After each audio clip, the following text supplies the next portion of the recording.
ரமதானுடைய மாதம் அல்லாஹுடைய தூதர் முஹம்மது ரசூலுல்லாஹ் ஸல்லல்லாஹு அலைஹி வஸல்லம் அவர்கள் சொன்னார்கள், மன் ஸாம ரமதான ஈமானன் வஹ்திசாபா குஃபிர லஹு மா தகத்தம மின் தம்பிஹ்.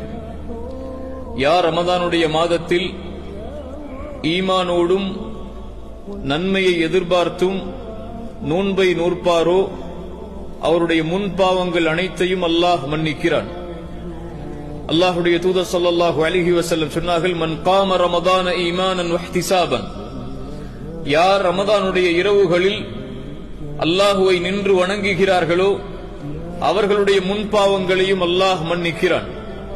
ரசூலுல்லாஹி ஸல்லல்லாஹு அலைஹி வஸல்லம் மேலும் சொன்னார்கள், மன் காம லைலத்துல் கத்ரி ஈமானன் வஹ்திசாபன். யார் லைலத்துல் கத்ருடைய இரவில் ஈமானோடும் நன்மை எதிர்பார்த்தும் நின்று வணங்குகிறார்களோ அவர்களுடைய முன் பாவங்கள் அனைத்தையும் அல்லாஹ் மன்னிக்கிறான். பாவங்கள் மன்னிக்கப்படக்கூடிய மாதமாக அல்லாஹ் ஷஹ்ரு ரமதானை தேர்ந்தெடுத்திருக்கிறான்.